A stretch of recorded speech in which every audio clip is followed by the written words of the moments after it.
Today I decided to answer a question that came up in a philosophy group discussion, but it's actually a religious question, which is, why did Jesus say, my God, why have you forsaken me?" when he was on the cross?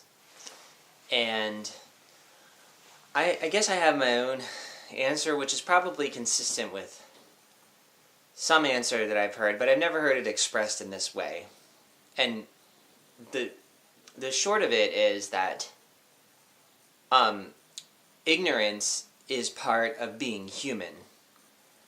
And in order for God to become a human being, he had to abandon total awareness, because otherwise he's not really becoming a human being. So I'm not even a believing Christian, really. I mean, I'm more of like a Jungian Christian. I perceive Christianity the way Carl Jung perceives it. And in his view, that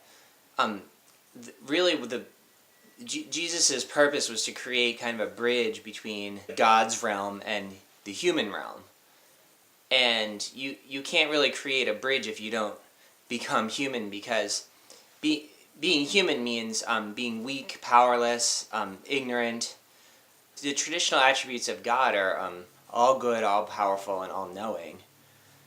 And being human means you can't even be all good if you're a person, which is what Jesus was supposed to have been, because it just feels like there's a certain aspect of a zero-sum game, which is to say, in order for one person to survive, something else has to die. Like, for example, if Jesus ever ate lamb, which he, as a Jew, he probably did, then the lamb had to die. So, of people who are animal rights activists could say, well, he wasn't all good.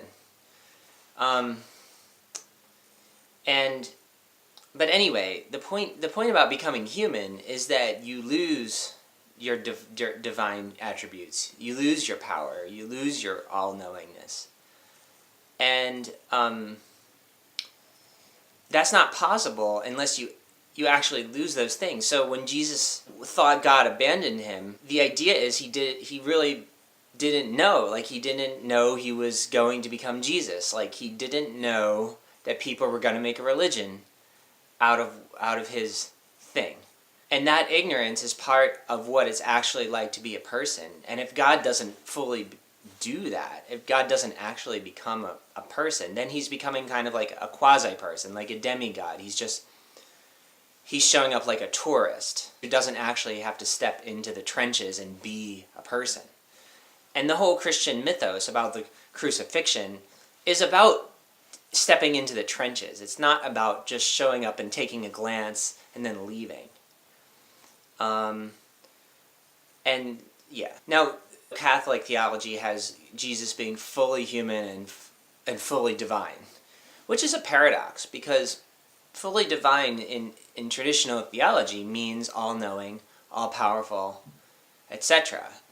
And to be crucified in anguish is kind of the absence of all-knowing and all-powerful. I mean, you could argue that it's all good. I mean, that is the one possible argument you could make, was that Jesus was all good, but even that might not be true. So you can't actually create a bridge without really being a person. And in order to really be a person, you can't know the future. You can't know how it's all going to turn out. At the same time, if you're going to be fully divine, there's different, takes on it. Like, some people think Jesus was more divine than human, and that's an old view, and that's not Catholic theology, but it's a well-established and respected viewpoint. In that case, Jesus didn't really need to become fully human. But to me, that the problem with that is, then there's no point. There's no point. Like, it doesn't matter, because you can't save humanity unless you become human. That is the point. And I think, it's inconvenient for people, because they always want Jesus to be more than human. They want him to be more powerful, more all-knowing. They always want Jesus to transcend human limitation. And I think that's because their weaknesses are so predominant in their psyche. They're so familiar with their own weaknesses that people just need a break. They just need a story about something that isn't like them, something other than them. But it ruins the theology if Jesus isn't actually a person.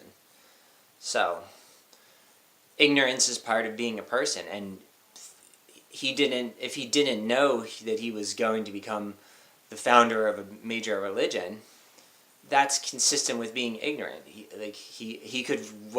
That's the most believable thing about Jesus' life, is that he cried out on the cross, my God, why have you abandoned me? Why have you forsaken me? It's actually really the most human thing that he did. And there's no point in the religion if he's not human, as far as I'm concerned. Like, I don't see how you can even start a religion unless you have a human being. And I want him to be like a real person, not just like Superman or something, who just has some human attributes but is mostly just kind of a god.